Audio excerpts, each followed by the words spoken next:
Hey, peace, you guys, and good afternoon.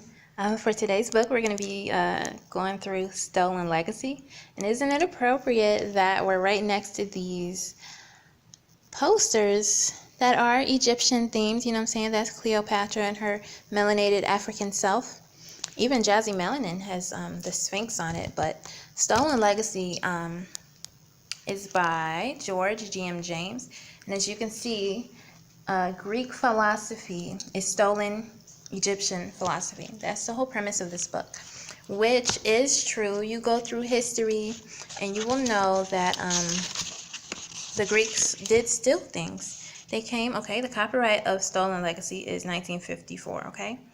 But the Greeks came to Africa, and because African people are just very welcoming and generous to other people coming in, they allowed the Greeks to come into their schools, the School of Mysteries, and most of the Greeks, I believe, did not finish the School of Mysteries. They didn't graduate, but they took what they learned and they took it back to Greece, put their name on it, like the Pythagorean theory, and like so many of these things, you guys. It's like every pretty much every famous, so quote unquote famous Greek person who was so enlightened, they actually took Egyptian philosophy. You see the mystery system, the Egyptians also had their own deities that the Greeks took to make their own gods and goddesses.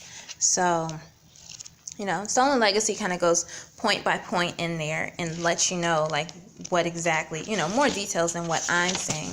You probably have to purchase the book if you want to have more information, obviously, but this is just a table of contents, you guys. I know I went through it a little fast while I was talking, so I'm going to slow down a little bit. They educated the Greeks. And Greece is not that far from Egypt, so it's really not hard to believe that they would, just kind of go across the... I don't even know if it was a border back then, but Socrates, Plato, like, it's going through the thieves, you know what I mean?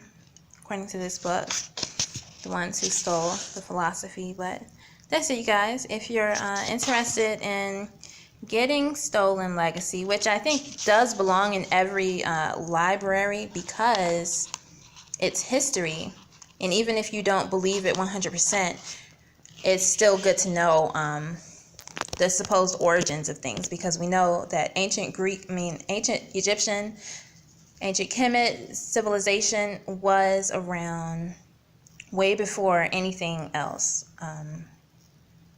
before the Greeks. So is it really that hard to believe that the Greeks would steal it? Like, come on, we were using all these stuff. And at the Nat Turner Library, we have some copies of Stolen Legacy. These are slightly damaged, as you can see by the binding, so I'll give you a really good deal on them if you want to order them.